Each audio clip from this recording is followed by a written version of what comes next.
चलो अब साथ चलते हैं बाय शम्सा इकबाल पार्ट 22। चलिए बढ़ते हैं नॉवेल की तरफ। और अगर आपको नॉवेल अच्छा लग रहा है तो चैनल को सब्सक्राइब करना और वीडियो को लाइक करना बिल्कुल ना भूलिएगा। उसके साथ साथ जनाब आज ही मैंने पोल क्रिएट किया है, तो आप लोग जरूर वोट कीजिएगा कि अगला नॉवेल कौन सा होना चाहिए। बहुत लोगों का इसरार है कि जन्नत के पत्ते होना चाहिए और मुझे लग रहा है कि सबसे ज्यादा वोट उसी को मिलने वाले हैं। लेकिन उसके साथ बाकी ऑप्शंस जो मुझे सजेशंस मिली थी आप लोगों की तरफ से, और जो सबसे ज्यादा सजेशंस थी जिन नॉवेल्स को स्टार्ट करने की, तो उनको भी मैंने उस पोल में ऐड कर दिया है। तो प्लीज वोट आउट कीजिएगा। इवन मुझे लग रहा है कि जन्नत के पत्ते को ही सबसे ज्यादा मिलेंगे वोट, और वो बहुत लंबा नॉवेल है। लेकिन आप लोगों की इतनी रिक्वेस्ट आएंगी तो स्टार्ट तो करना पड़ेगा। एंड फाइनली सालार भाई जिनके रोज मैसेज आता है कि प्लीज आप ही जन्नत के पत्ते नॉवेल स्टार्ट करें, तो अगर आप लोग चाहते हैं कि आप लोगों के फेवरेट नॉवेल्स आए तो जनाब सपोर्ट करना बिल्कुल ना भूला करें। कहे बिना वीडियोस को लाइक किया करें, मजा तो तब आएगा ना। और फीडबैक भी अपना जरूर दिया करें, क्योंकि यही वे है जिसके जरिए मुझे पता चल सकता है कि आप लोग कितना किस चीज को एंजॉय कर रहे हैं और क्या चीज होनी चाहिए और क्या चीज नहीं होनी चाहिए। इसके अलावा एक लंबा कोई भी नॉवेल स्टार्ट करने से पहले आजकल मैं एक और शॉर्ट स्टोरी पढ़ रही हूँ जो कि मुझे काफ़ी अच्छी लगी है। थोड़ा सा ही मैंने उसको पढ़ा है और मैं चाह रही हूँ कि आप लोगों के साथ शेयर की जाए। बहुत छोटी है, हार्डली 8 to 10 एपिसोड्स होंगी उसकी। काफ़ी थ्रिलिंग, काफ़ी सस्पेंस और इस तरह का कुछ वो है, शॉर्ट स्टोरी है। तो वो भी मैं अपलोड करूँ उन तमाम लोगों के लिए जो कि मुझे अंधेरा कुआं जब से मैंने अपलोड किया था उसके बाद से रिक्वेस्ट कर रहे थे कि कुछ ऐसा मजीद अपलोड किया जाए। ये राइटर डिफरेंट हैं, वो राइटर नहीं हैं, और इनका स्टाइल भी लिखने का काफ़ी मुझे अच्छा लगा है, इसलिए मैं उसको रिकॉर्ड करूँ क्योंकि काफ़ी छोटी सी है। तो जनाब मैं वो भी अपलोड कर दूँ इससे पहले कि ये जो वोट आउट होने के बाद एक बड़ा सा नॉवेल सामने आने वाला है, तो उससे पहले कुछ हल्का फुल्का सा may be, but I am not sure कि मैं इसे कब अपलोड करूंगी, but that's also in the process. खैर बढ़ते हैं आज के नॉवेल की तरफ और देखते हैं कि क्या होने वाला है। सीन स्टार्ट होता है हैदर और दुआ से। एक इंटेंस सीन से पहले एक कुछ ना कुछ हल्का फुल्का तो शम्सा इकबाल दिखाती हैं। और हाँ, पोइट्री काफ़ी अच्छी है इनकी, और मैं उम्मीद कर रही हूँ कि आने वाले सीन्स में कुछ ज़्यादा पोइट्री होनी चाहिए क्योंकि काफ़ी इमोशनल सीन्स आने वाले हैं। खैर सब कुछ पता चल जाएगा टाइम के साथ साथ। तो आज की एपिसोड शुरू करने से पहले जो हल्की फुल्की बातचीत थी वो बहुत ज़रूरी थी। अब बढ़ते हैं नॉवेल की तरफ। बात हो रही है हैदर और दुआ की, और दुआ जिसकी सुई अभी भी अटकी हुई है। कुछ दिन पहले आप लोगों को याद है ना कि दुआ ने हैदर को बताया था कि मोहब्बत वो कितनी करती है, और उसने कुछ एग्जाम्पल्स दी थी कि सहरा के जितने रेत के जर्रे हैं और जितने पानी के कतरे हैं, अगर तुम उनको गिन सको तो हाँ, मुझे तुमसे उतनी मोहब्बत है। Something like that, I don't remember कि क्या था। लेकिन उस वक्त जब दुआ ने वापस हैदर से पूछा था कि अब तुम बताओ, तो उसने कुछ गोल मोल जवाब कर दिया था। हाँ, बल्कि उस वक्त हादी आ गया था और हादी ने कहा था कि जितनी मोहब्बत वो मुझसे करता है उससे थोड़ी सी कम तुमसे करता है। लेकिन उसने जवाब नहीं दिया था। तो आज दुआ अब उसके सामने खड़ी उससे पूछ रही है जहां पे वो इधर उधर भाग नहीं सकता। दुआ ने हैदर से पूछा कि हाँ बताओ कि तुम्हारी नजर में मोहब्बत क्या है। और दुआ टेरेस पर खड़े होकर हैदर से बात कर रही थी क्योंकि कल उसने चले जाना था और फिर शादी की लीव पर ही उसने वापस आना था। अब वो शॉल लपेटे वहां पे खड़ी थी। अब की बार हैदर ने उसे काफी सीरियस और अच्छा जवाब दिया और उसने उसे कहा कि मोहब्बत के बहुत से रूप हैं, ममता, दोस्ती, भाई, बहन और सबसे बढ़कर हुब्बुल वतनी। अब वो उसकी तरफ देखकर चाय का एक घूंट भरते हुए कह रहा था, और वो उससे कहने लगी, अरे नहीं ये वाली नहीं, मैं दूसरी मोहब्बत की बात कर रही हूं। और वो चेहरा झुकाए हुए कह रही थी। और वो हंसा और कहने लगा, दूसरी मोहब्बत? दुआ कभी कभी तुम भी ना बिल्कुल बच्चों जैसी बातें करती हो, बिल्कुल सीधी सी। मैं किसी भी लड़की से इतनी सीधी बात एक्सपेक्ट नहीं करता। पसली से पैदा होने की वजह से ना इनकी बातें भी टेढ़ी होती हैं। वो हंसते हुए कह रहा था और दुआ ने खफकी से उसे देखा और फिर हाथ बढ़ाकर उसका कप खुद थाम लिया और अपना कप उसे थमा दिया। हैदर, ये मेरे सवाल का जवाब नहीं है। अब वो उसके कप से घूंट भरते हुए कह रही थी। अच्छा चलो बताता हूं। मेरे नजदीक ये जो इस दूसरी मोहब्बत है ना, इसको बयान करने के लिए एक ही लफ्ज काफी है और वो है निकाह।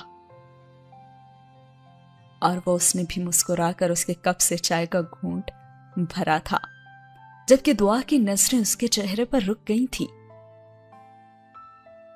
तुम्हें पता है, दुआ में कहता हूं कि जो मोहब्बत सच्ची होती है और जो अल्लाह के नजदीक पाकीज़ा होती है ना, अल्लाह उस मोहब्बत को निकाह के जरिए मुकम्मल करते हैं। और मोहब्बत में रब की रजा शामिल हो तो तकमील एक शरई रिश्ते पर होती है। और वह सामने आसमान को देखते हुए कह रहा था। और अब उसके चेहरे को ही देख रही थी और उससे पूछने लगी कि अगर ऐसा है तो तुम्हें हमारी मोहब्बत के बारे में तुम्हारा क्या ख्याल है? हमारी मोहब्बत? मैं दुआ करता हूं कि वो भी अल्लाह के नजदीक पाकीज़ा हो और अल्लाह हमारी मोहब्बत की तकमील भी निकाह से करे।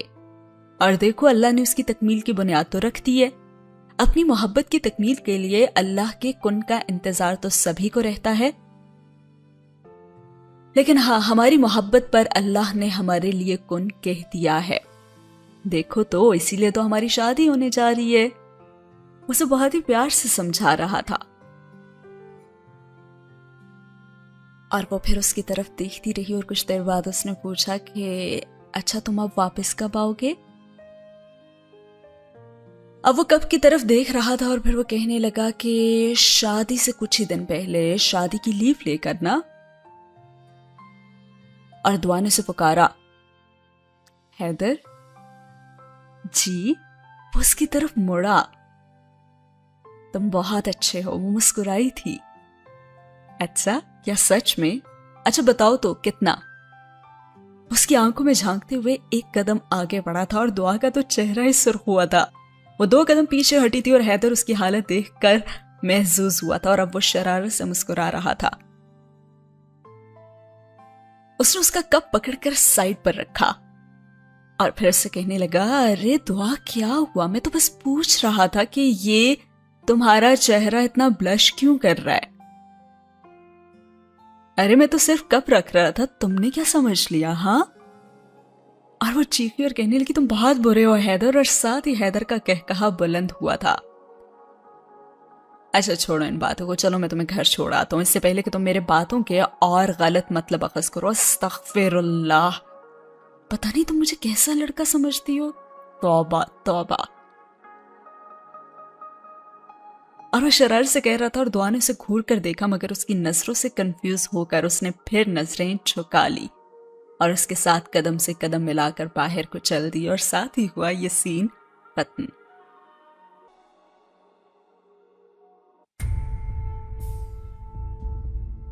अगला सीन शुरू होता है साद और हादी से। उन दोनों को इस मिशन के बारे में ब्रीफिंग मिल चुकी थी और अब उन सबको पता चल चुका था कि उनको क्या करना है। ये मिशन किस हद तक मुश्किल हो सकता है और उसके जितने भी खतरात थे उससे वो आगाह हो चुके थे।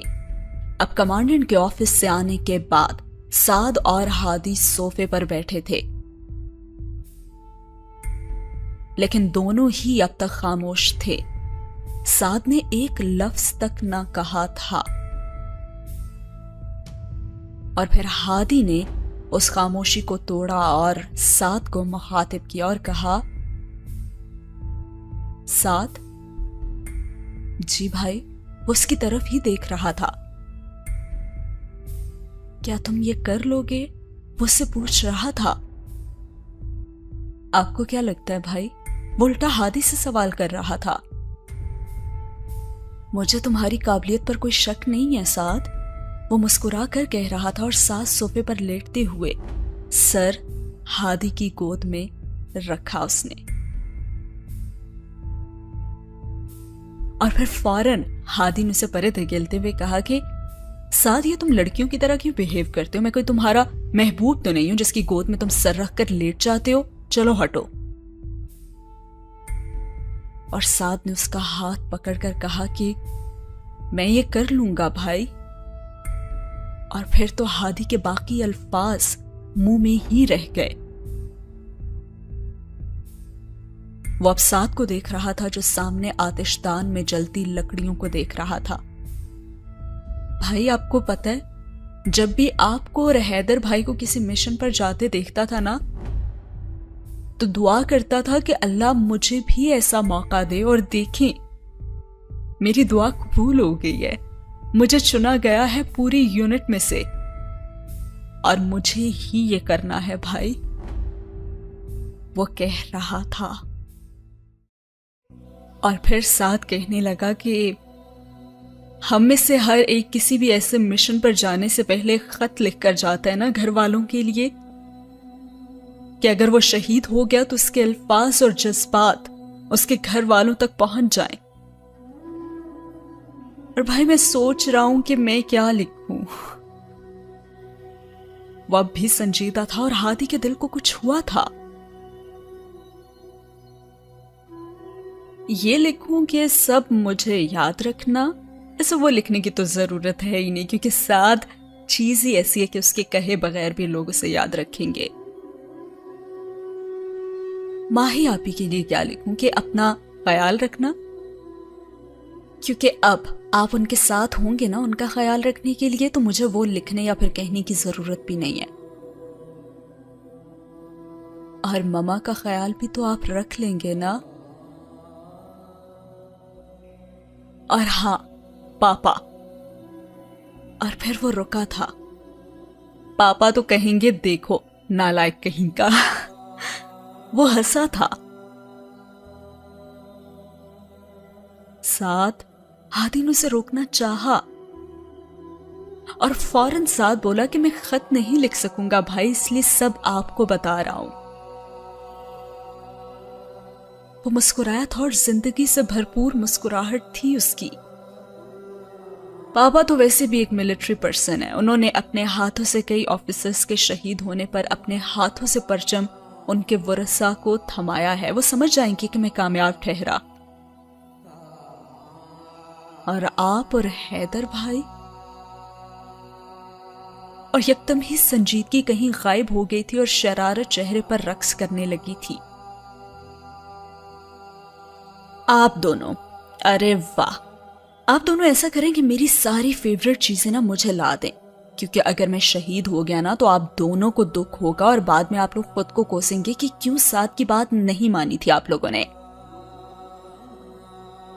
और अब हादी मुस्कुराकर उसे देख रहा था।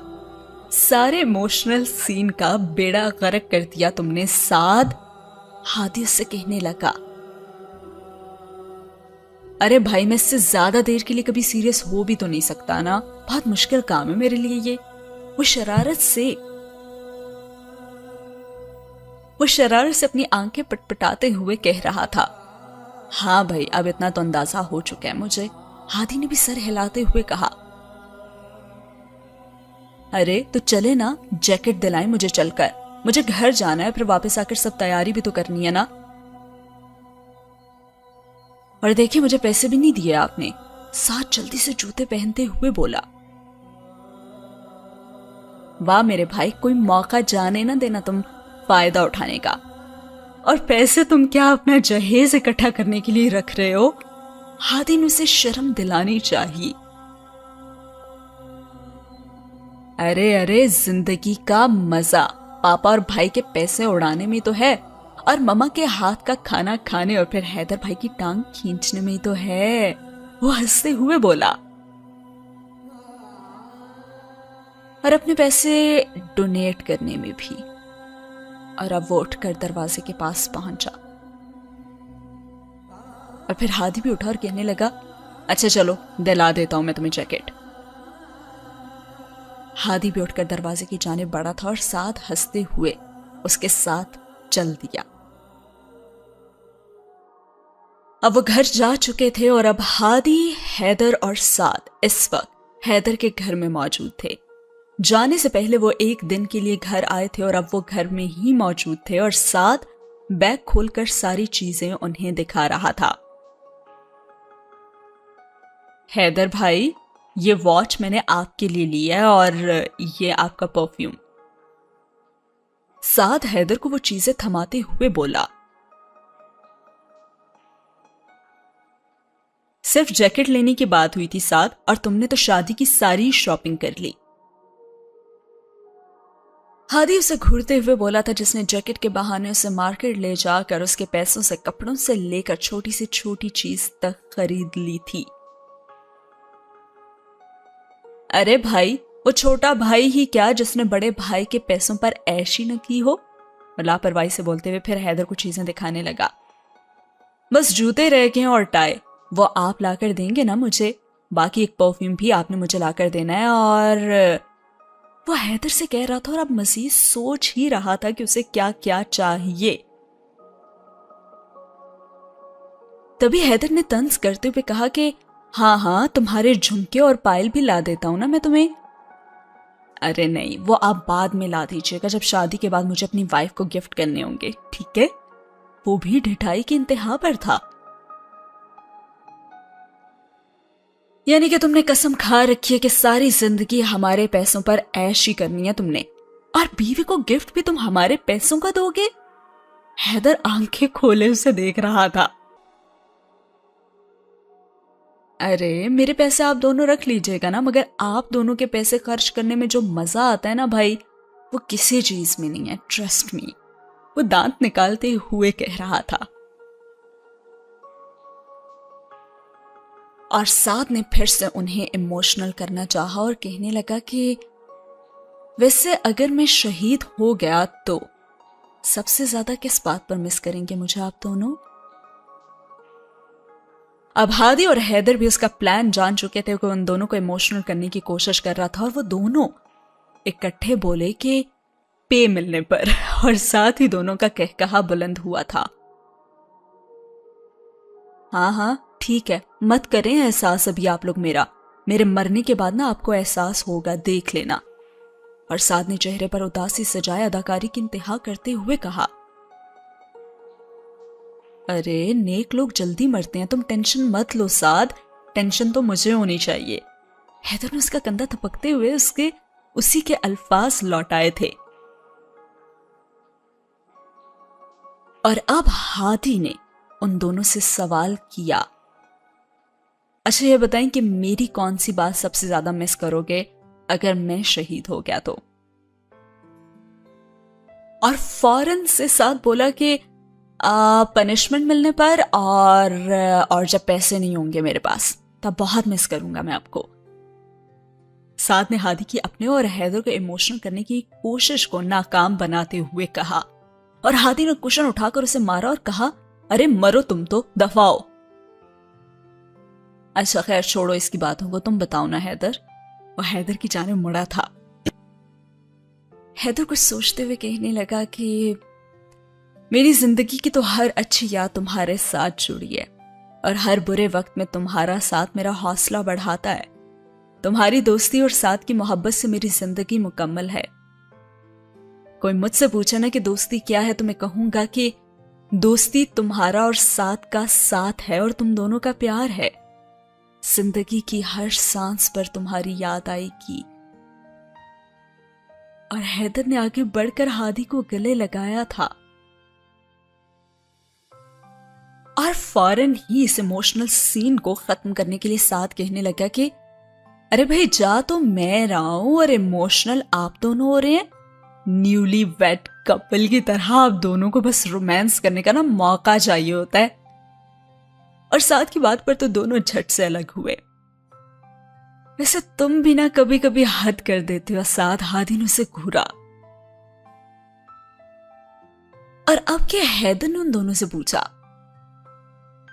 अच्छा अब तुम दोनों बताओ कि अगर मैं शहीद हो गया तो तुम किस बात पर याद करोगे। और फौरन से हादी ने कहा कि हर बात पर याद आओगे तुम, हर लम्हा। मैंने कभी जिंदगी को तुम्हारे बगैर सोचा ही नहीं है। तुम्हारी दोस्ती मेरी जिंदगी का एक सबसे कीमती सरमाया है, क्योंकि तुम खास हो हैदर, बहुत खास। दोस्त भी हो, भाई भी हो और हमराज भी हो, सब कुछ हो। मेरी जिंदगी तुम्हारे बगैर नामुकम्मल है। और हादी ने मुस्कुराकर जवाब दिया था। अब फिर बेचारा जो साद उन दोनों को बैठा देख रहा था, उसे अफसोस होने लगा और कहने लगा, वैसे आप दोनों की बीवियां क्या सोचेंगी मुस्तकबिल करीब में आपकी शादी के बाद, जब आप उनसे ज्यादा एक दूसरे से प्यार का इजहार करेंगे। साद अफसोस से कह रहा था, अरे बातें मत बनाओ और तुम बताओ कि तुम कब याद करोगे मुझे। अब माहौल वाकई कुछ इमोशनल हो गया था और साद को इस बात का शिद्दत से एहसास हुआ था और उसने माहौल को नॉर्मल करने के लिए कहा कि गुड क्वेश्चन। जब जब किसी थाली में पड़े बैंगन को देखूंगा ना, तब तब मुझे आपकी याद आएगी। साद ने संजीदगी से कहा और उसकी इस बात पर दोनों ने ना समझी से उसे देखा। और फिर फौरन से साद ने कहा कि अरे थाली का बैंगन है ना ये, इसलिए। और सारे इमोशनलपन का सत्यानाश करके रख दिया था साद ने। और साद ने अपनी बात की वजाहत देकर ही बाहर की जानिब भागना चाहा, जबकि सामने खड़े हादी ने उसे पकड़कर हैदर की तरफ धकेला था, जो उसे पकड़ने को भाग ही रहा था। और अगले ही पल साद जमीन पर था और हैदर ने उसकी गर्दन दबोच रखी थी और हादी दूर खड़ा हंस रहा था। और साथ ही हुआ ये सीन खत्म।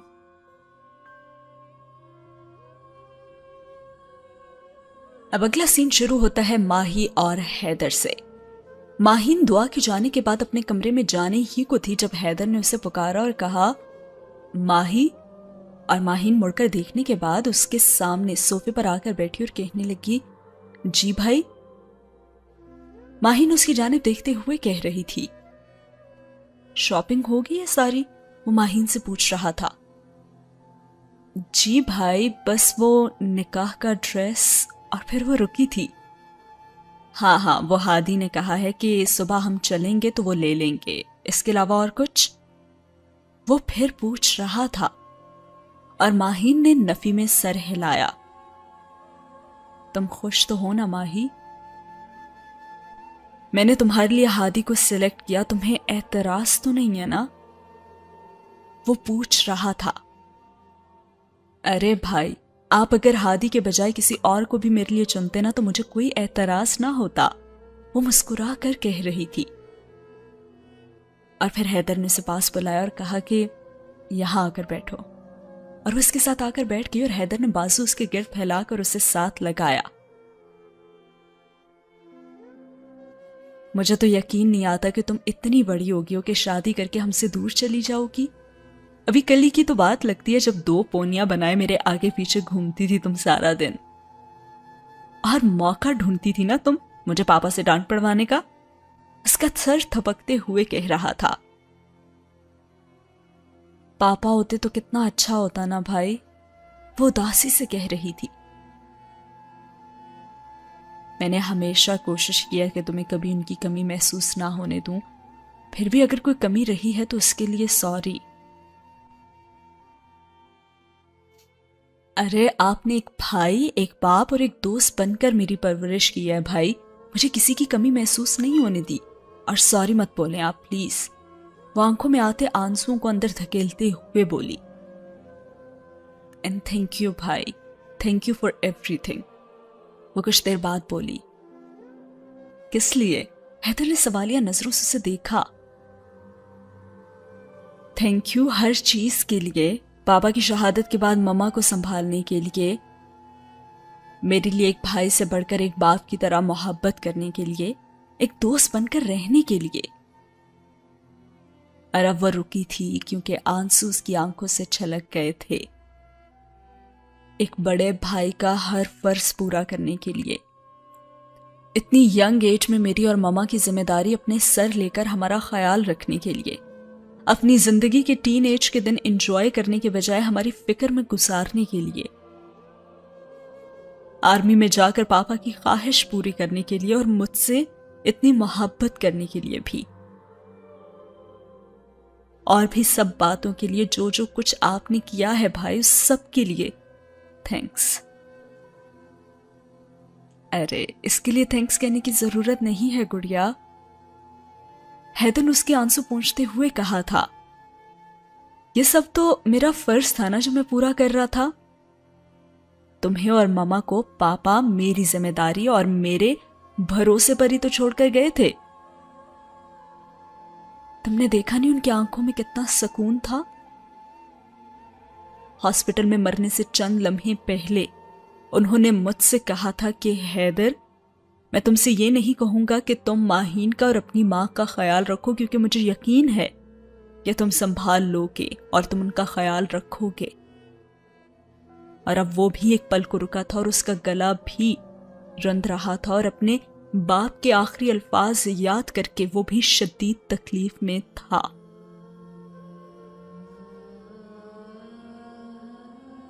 और जानती हो माही, ये सिर्फ अल्फाज नहीं थे, बल्कि एक बाप का मान था अपने बेटे पर, एक बाप का भरोसा था अपने बेटे पर, एक जिम्मेदारी थी जो वो मुझे देकर गए थे और जो मैं पूरी कर रहा हूं, उनका मान रख रहा हूं। और तुम तो गुड़िया हो मेरी माही, मेरी जिंदगी की रौनक। मैं तुम्हारा हाथ अपनी जिंदगी में मौजूद सबसे काबिले भरोसा इंसान के हाथ में देकर जा रहा हूं, और मुझे यकीन है कि हादी तुम्हें बहुत खुश रखेगा। और वो उसका सर थपक रहा था। जी भाई, मैं भी दुआ करती हूं कि आप भी दुआ के साथ हमेशा खुश रहें, अपनी जिंदगी जिएं और एंजॉय करें। वो नम आंखों से मुस्कुरा कर कह रही थी। इंशाल्लाह, बस तुम हर खौफ को दिल से निकाल दो। अब तुम एक आर्मी ऑफिसर से शादी करने जा रही हो, तुम्हें खुद को मजबूत करना है माही। अपनी कमजोरियों को खुद पर हावी मत होने दो और अपने खौफ पर काबू पाओ। इससे तुम पर काबू पाने मत दो। तुम हादी को खुश रखना। वो एक अच्छा दोस्त और अच्छा साथ साबित होगा तुम्हारे लिए। कभी कुछ गलत फहमी दिल में आए भी तो बस इतना याद रखना कि हादी को मैंने तुम्हारे लिए चुना है, और माही, मैं तुम्हारे लिए कभी गलत नहीं सोचूंगा। तुम्हें भरोसा है ना मुझ पर? उसे समझाने के बाद अब उससे पूछ रहा था और वो कहने लगी, जी भाई बिल्कुल है। वो मुस्कुराकर अस्पात में सर हिला रही थी। शाबाश, मेरी दुआ है कि तुम और हादी एक दूसरे के साथ हमेशा खुश रहो। वो दिल से दुआ दे रहा था और उसने कहा, आमीन। माहीन ने दिल से कहा था। और फिर हैदर ने उसे उठते हुए कहा कि अच्छा चलो अब जाओ और सो जाओ, रात काफी हो चुकी है।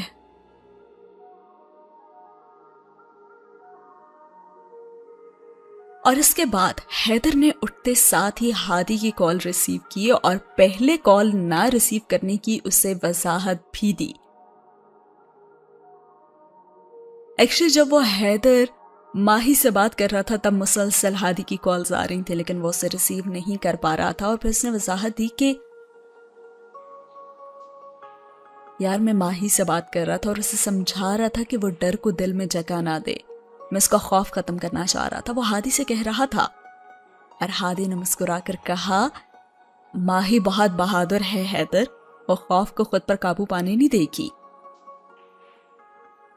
और फिर हैदर हंसा और कहने लगा, अच्छा ऐसी बात है, चलो मैं भी तो देखूं जरा।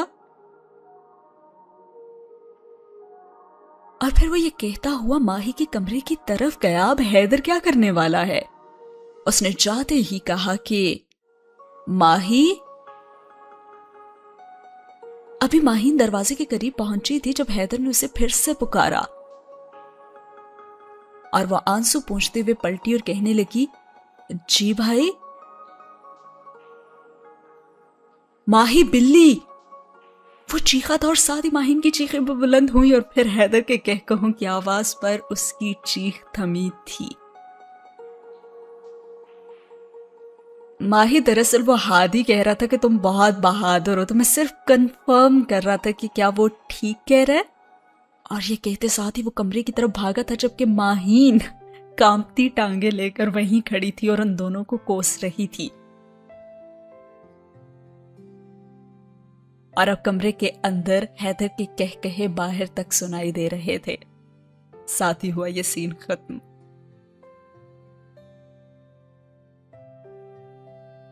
यानी कि हैदर अपनी गुड़िया, अपनी बहन को भी नहीं बख्शने वाला, क्योंकि उसकी शादी हो रही है हादी से, और हादी तो वो उसका बेस्ट बडी है, जैसे वो हमेशा ही टांग खींचता रहता है।